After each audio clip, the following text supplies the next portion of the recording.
నమస్తే రమగారు. నమస్తే జయ. రమగారు, హ్మ్. కళ్ళ కింద మచ్చలు, ముడతలు, కళ్ళంతా నల్లగా అయిపోయి కింద ఇంతంత గుంటలు ఎలా పూడ్చుకోవాలండి? గుట్టలు పొడ్చడం భలే కష్టం.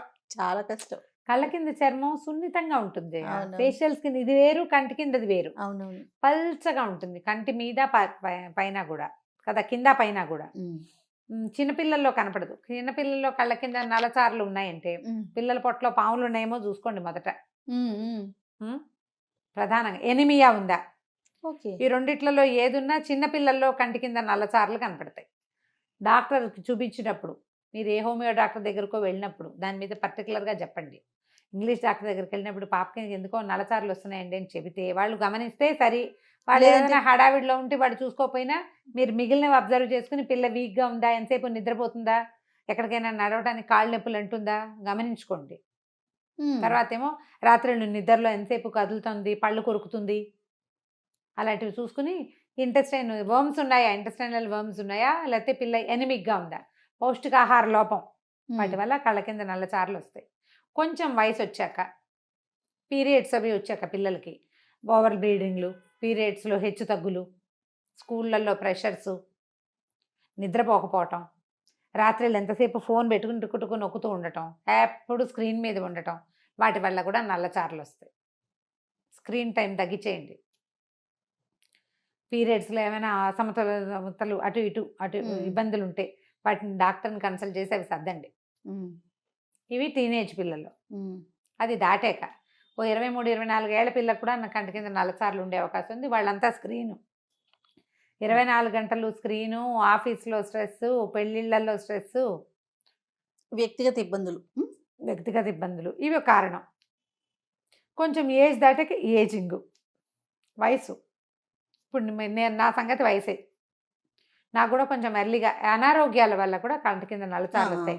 రాత్రిళ్ళు నిద్ర పట్టకపోవటము, నిద్రలో మెలకు వచ్చేసేయటము, అలసిపోవటము విపరీతంగా, అలసటకి తగినంత విశ్రాంతి లేకపోవటం. లభించకపోవటము, అవును. ఆహారంలో హెచ్చు తగ్గులు, సరిగ్గా తినకపోవటాలు, anaemia, thyroid, heavy stress, BP, ఇవన్నీ కూడా కంటి కింద నల్లచారలకి, కళ్ళ కింద గుంటలు పడడానికి కారణం అవుతాయి. ప్రెగ్నెన్సీలో ఎర్లీ 1-2 మంత్స్లో కళ్ళ కింద గుంటలు పడతాయి. అవును. కళ్ళు గుంటలు పడ్డాయి, మొహం ముక్కు ఒకటే కనపడుతుంది అలా అంటారు. అవును. అప్పుడు గుంటలు పడితే మెల్లిగా సర్దుకుంటారు, మొదట్లో కొంచెం అలా ఉంటారు. వీటన్నిటికీ ప్రధానంగా స్ట్రెస్ తగ్గించుకోవాలి, ఓకే. నిద్ర బాగా సరిపడా పోవాలి, హ్మ్. తర్వాత మంచి ఫ్రూట్స్, సిట్రస్ ఫ్రూట్స్, తర్వాత ఏమో చక్కగా సీజనల్ ఫ్రూట్స్ బాగా తీసుకోవాలి. తినాలి. హ్మ్. ఏదైనా ఫ్రూట్ తింటే ఆ ఫ్రూట్ని కంటి కింద అలాగా కంటి పైన కింద కొంచెం అప్లై చిన్నగా రబ్ చేసుకోవచ్చా? చేయటం. ద్రాక్ష చాలా బాగా పనిచేస్తాయి. హుహు. ద్రాక్ష పళ్ళు తింటుంటామా, ఒక నల్ల ద్రాక్షను కట్ చేయండి, జాగ్రత్తగా కంట్లో పోకుండా కంటి కింద చిన్నగా కట్ చేసిన దాన్ని ఆ జ్యూస్ మాత్రం అంటేలాగా మసాజ్ చేయండి. ద్రాక్ష సీజన్లో కంటి కింద నల్లచారులు తగ్గుతాయి, నేను చేసే అందుకని చెప్తున్నాను. ఓహ్! అయితే నిద్ర ఏంటంటే చాలకపోయినా బాగొచ్చేస్తది కదా రమ్మగారు? నిద్ర చాలకపోయినా, చెప్పాక రెస్ట్, శ్రమకి తగిన రెస్ట్ ఆ! లభించకపోయినా, ఉండకపోయినా. అయితే చాలా నీ హోమ్ రెమెడీలు కావాలి నీకు, అంతే. నీ అంతే. ఉద్దేశం. అవును. చిన్నప్పటి నుంచి, చిన్నపిల్లలప్పుడు కూడా బాదం నూనె మర్దన చేయండి, కంటికి చుట్టూతా చాలా డిఫరెన్స్ కనపడుతుంది. ఓకే. బాదం మంచి నూనె, ఓకే. ఈ నూనె మర్దన చేసేటప్పుడు బాగా ఒత్తేయకుండా అలాగా చేయటం సెన్సిటివ్ ప్లేస్ ప్రాక్టీస్ కదా! చేయండి. సెన్సిటివ్ ప్లేస్ కదా, ఎక్కువగా ఈ వేలుతో చేయండి అని చెప్తారు మసాజ్. ఆహా! ఉంగరపు వేలుతోటి మసాజ్ చేస్తే ఉంగరపు వేలికి ప్రెషర్ ఇవ్వదు. ఓకే. ఉంగరపు వేలు, చూపుడు ఆహా! వేలు ఇచ్చిన ప్రెషర్ ఉంగరపు వేలు ఇవ్వదు. ఓకే. గమనించండి. అబ్జర్వ్ చేయాలి. ఇప్పుడే ఉమ్, ఫస్ట్ టైమ్ వింటాం. ఉమ్. హ్మ్. ఎప్పుడో ఎన్నేళ్ల క్రితమో షహనాజ్ హుస్సేన్ది కనీసం 94లో ఒక ఇంటర్వ్యూలో ఐ మసాజ్ డూ విత్ ఈ ఫింగర్ అని చెప్పారు. Ring finger. ఆ, ఎప్పుడు 94లో ఒక ఆర్టికల్ ఇండియన్ ఎక్స్‌ప్రెస్‌లోనో ఎందులోనో వచ్చింది అప్పటిది. రమగారు మీ మెమరీకి నిజంగా జోహార్లండి. నెయ్యి, ఓకే, ఆవు నెయ్యి, గేదె నెయ్యా? ఆవు నెయ్యి. హ్మ్. నేను ఆవు నెయ్యి తినడం వల్ల ఒక మెమరీ ఉంటుంది. మీరు కంటి చుట్టూతా మసాజ్ నేతితోటి కూడా చేయొచ్చు. ఆవు నెయ్యి స్నిగ్ధంగా ఉంటుంది, ఆ! చాలా పల్చటిది. ఆవు నెయ్యి, ఆవు పాల మీద మీగడ, ఈ 2 కూడా కంటి చుట్టూతా మసాజ్కి చాలా బాగా ఉపయోగపడతాయి. ఓకే. కళ్ళు రిలాక్స్ అవుతాయి, మసాజ్ పర్ఫెక్ట్గా అవుతుంది, క్రమంగా నలుపులు తగ్గుతాయి. కంటి కొసల్లో ఉండేటువంటి గీతలు, నవ్వితే గీతలు పడతాయి. నాకు కూడా పడతాయి, కానీ ఏజింగ్ తో కొంచెం పెరుగుతుంది. అవునవును. చిన్నపిల్లల్లో చిన్నవాళ్ళల్లో కూడా ముడతలు అవి వస్తుంటే కనుక ఇలా చేయండి. ఐస్ కి చిన్న చిన్న ఎక్సర్సైజ్లు ఉంటాయి. దాంట్లో బెస్ట్ ఎక్సర్సైజులు 2 చెప్పేస్తాయి ఇప్పుడే. చెప్పండి. మధ్యాహ్నం ఊరికే అలా కూర్చున్నప్పుడు కాసేపు ఇలా కళ్ళు మూసుకుని ఉండండి. ఎప్పుడు డే లైట్ ఉన్న చోట కళ్ళు మూసుకోవడము చాలా మంచి ఎక్సర్సైజ్. చిన్న నాప్ లాగా కళ్ళు మూసుకుంటే అంతే. ఎంతసేపు ఉండగలిగితే అంతసేపు. ఒక 5-6 సార్లు గనక డే టైంలో లైటింగ్ ఉన్న చోట కళ్ళు మూసుకుంటే కళ్ళకి మంచి విశ్రాంతి లభిస్తుంది. ఇదొకటి. కుదిరితే ఒక పావు గంట పవర్ నాప్ తీస్తే మీ ఒంటికి కూడా మంచిది. తర్వాత కళ్ళు ఇలా మూసి తెరవండి ఎక్కువగా. అప్పుడప్పుడు చేయండి. ఎవరు ఎదురుగంట కూర్చుని నేను స్క్రీన్ మీద చేసినట్టు చేయకూడదు. ఎప్పుడైనా మనం టీవీ దగ్గర కూర్చుంటాము, ఏదైనా సంగీతం వింటాము, కాస్త ఖాళీగా రిలాక్స్డ్గా కూర్చుంటాము. అప్పుడు 5 టైమ్స్ కనీసం గట్టిగా కళ్ళు మూయటం, వదిలేయటం. ఈ కళ్ళు ముడుచుకునేసరికి అలా ఏమవుతుందంటే కంటి నరాలకి విశ్రాంతి లభిస్తుంది. ఈ 2 అలవర్చుకోండి. కళ్ళు కొంచెం రిలాక్స్ అవుతాయి. ఇలా రీడింగ్ గ్లాసెస్ అవి పెట్టుకుని, అంటే ఇప్పుడు నాది ఫుల్ సైట్ రీడింగ్ ఉన్నది. ఒకవేళ రీడింగ్ గ్లాసెస్ వస్తాయి 40 దాటాక. రీడింగ్ గ్లాసులు వచ్చిన వాళ్ళు రీడింగ్కి తప్ప దేనికి ఆ గ్లాసెస్ వాడబోకండి. ఆ రీడింగ్ గ్లాసులు పెట్టుకుంటారు, ఇక్కడ పెట్టుకుని ఇలా చదువుతామా, ఇలాగే చూస్తూ ఉంటారు. అవును.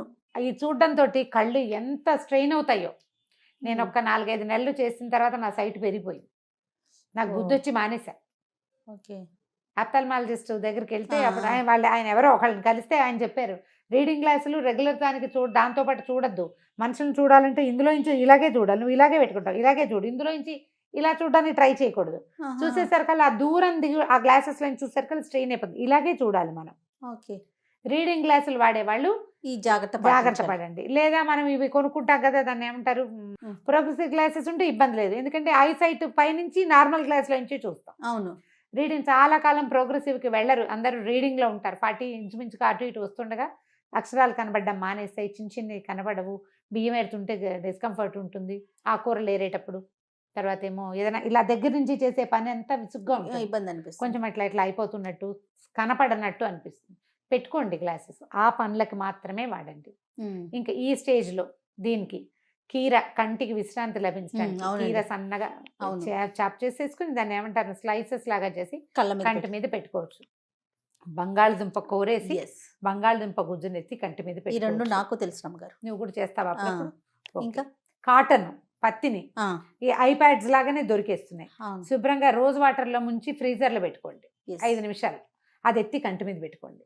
రాత్రిపూట ఎండాకాలం పడుకునేటప్పుడు ఓ చిన్న కర్చీఫ్ని, ఐస్ ప్యాడ్స్ వేసుకుంటే నీళ్ళు గారిపోతాయి, అలా విసుగ్గా ఉంటే చిన్న కర్చీఫ్ తడిపేసి 2 కర్చీఫ్లు తడపండి. బుజ్జి లేడీస్ హ్యాండ్ కర్చీఫ్లు ఇంతంతే కదా ఉంటాయి, 6-8 మడతలు వేస్తే ఇంత వస్తుంది కరెక్ట్గా మన కంటికి సరిపడా. తడిపి చల్లటి నీళ్ళల్లో తడిపి కొద్దిగా పిండి, ఎక్కువ నీళ్ళు కారకుండా కంటి మీద వేసుకుని పడుకోండి. ఎవ్రీడే చేయొచ్చు. మన కళ్ళ కింద నలుపులు లేకపోయినా కంటికి విశ్రాంతి ఉంటుంది ఎండాకాలం. ప్రతిరోజు చేయండి, చాలా బాగుంటుంది. మనం నెయ్యి, ఇంకోటి చెప్పాం కదా ఏంటది, బాదం నూనె కాకుండా కొబ్బరి నూనె మంచిది. మనం పట్టుకున్నది కనుక ఉంటే కొబ్బరి నూనె కూడా చాలా బాగుంటుంది. ఈజియెస్ట్ కొబ్బరి నూనె విధానం ఒకటి చెప్పాం, పాత వీడియోలు వెతకండి, కొబ్బరి ఉపయోగాలు. అందులో మనం ఇంట్లోనే కొబ్బరి తయారు చేసుకోవటం చెప్పారు, కొబ్బరి పాలతోటి. ఆ నెయ్యి ఐ మసాజ్కి ఎంత బాగుందో, చాలా బాగా యూజ్ అవుతుంది. ఓకే, కుదిరితే చేసి చూపిద్దాం ఒకసారి, అది తప్పకుండా మన రెసిపీస్ లో అది కూడా చేసుకుందాం. కొన్ని బ్యూటీ రెసిపీస్ చేద్దాం అనుకున్నాం కదా, దీన్ని కూడా యాడ్ చేసుకోవచ్చు. ఇంట్లో చేసి పెట్టుకోండి, చక్కగా ఒక కప్పు పెట్టుకుంటే బోల్డ్ రోజులు వస్తుంది. మగవాళ్ళకు కూడా నిరభ్యంతరంగా వాడచ్చు వీటన్నిటిని. ఓకే, పిల్లలు కొంచెం చిన్న పిల్లలకి కాదు, కాస్త పెద్ద పిల్లలకి వాడుకోవచ్చు. చిన్నపిల్లలు అంటే ఇప్పుడు నీకు 16-17 సంవత్సరాల అమ్మాయి అంటే వాళ్ళకి మసాజులు ఏం చేయకండి. ఎంచక్క ఈ కీర స్లైస్ చేసి పెట్టండి. మనం గ్రీన్ టీ బ్యాగ్స్ కనుక అలవాటు ఉంటే టీ బ్యాగ్స్ని ఫ్రిడ్జ్లో పెట్టుకోండి. టీ బ్యాగ్ ఉంచేసాం, డిప్ చేసాం, గ్రీన్ టీ బ్యాగ్ పారేయద్దు, ఆ దారం కట్ చేసి ఆ బ్యాగ్ ఎత్తి ఫ్రిడ్జ్లో పెట్టండి, చల్లగా అవుతాయి. ఆ బ్యాగ్ని కంటి మీద పెట్టేసుకోండి. ఓకే, చాలా హాయిగా ఉంటుంది. గ్రీన్ టీ బ్యాగ్స్ దీనికి బాగా ఉపయోగపడతాయి. ఈ టమాటా రసము అలాంటివి ఏమైనా కూడా కంటి చుట్టూ అప్లై చేసుకోవచ్చు. కాకపోతే ఆలోచించండి, కళ్ళు మండుతాయి, కంట్లోకి వెళ్ళిపోతుంది. పిల్లలకి బలవంతంగా చేయొద్దు. మీకు ఉంటే బాగా అంటే జాగ్రత్తగా చేసుకుంటామంటే చేసుకోవచ్చు. ఈ కంటి కింద నల్లచారలు గీతలు తగ్గడానికి ఇంకొక స్పెషల్ చిట్కా ఉంది. చెప్తున్నా అది కూడా. ఓకే. ఎగ్ వైట్ ఆ! ఇంకేం కలపద్దు అందులో. ఓకే. జస్ట్ ఎగ్ వైట్ని అందులో కాస్త అలాగా వేలు ముంచి కంటి చుట్టూ అప్లై చేయండి. వితిన్ 1 మినిట్ డ్రై అయిపోతుంది. ఈ రెప్పల పక్కన ఉండే గీతలు కూడా తగ్గుతాయి. స్కిన్ టైట్ అవుతుంది దాంతో. ఓకే. స్కిన్ లూజ్ అవటం వల్ల ఏజింగ్ తోటి కళ్ళ కింద నల్లచారలు కనపడతాయి. ఆ! ఆ! ఇది మెత్తటి చర్మం కదా, అవునవునవును. ముడతబడిన కొందికి నలుపులు ఎక్కువ కనిపిస్తాయి. ఓకే. స్కిన్ టైట్ అవ్వడం వల్ల అది తగ్గిపోతుంది. ఇది ఓకే. నేను చేసేది కాదు కానీ ఇది బాగా ఉపయోగపడుతుంది, తెలుసు నాకు. ఓకే అండి. చాలా బాగా యూజ్ అవుతుంది. అందులో ఇంకా నూనె కూడా వేయక్కర్లేదు. ఒక ఫిల్మ్ లాగా ఉంటుంది. చటుకుమని ఒక చిన్న బట్ట తడిపి లేదా కాటన్ తడిపి తుడిచేసుకోండి. తుడిచేసుకోవడమే. అది టైట్ అవ్వగానే తుడిచేసుకోవాలి. బాగా కంటి చుట్టూ ఉన్న చారలు కూడా తగ్గిపోతాయి. ఓహ్! సూపర్ అండి. బ్రహ్మాండంగా పనిచేస్తుంది.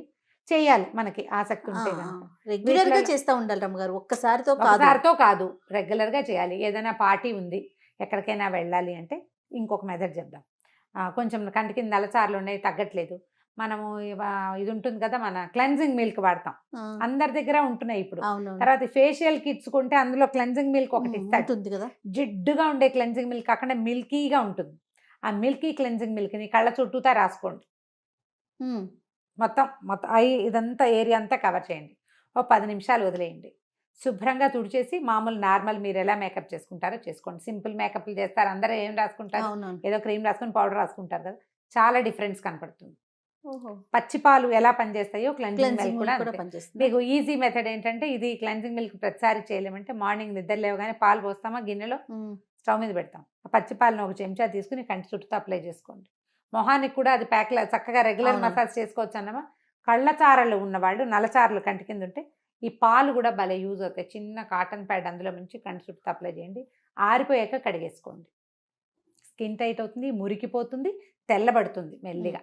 బాగా ఉపయోగపడతాయి. ఈ మిల్క్, క్లెన్జింగ్ మిల్క్, ఎగ్, ఈ 3 చిట్కాలు టైం టెస్టెడ్, అంతే. అందరికీ పనిచేస్తాయి. చక్కగా చేయొచ్చు. పెద్దవాళ్ళు కూడా 50 ఏళ్ళు వచ్చిన 60 ఏళ్ళు వచ్చిన వాళ్ళు కూడా చేయొచ్చు. చాలా బాగా డిఫరెన్స్ కనపడుతుంది. డెఫినెట్లీ. థ్యాంక్ యూ రమ్మగారు. నమస్తే. నమస్తే జయ.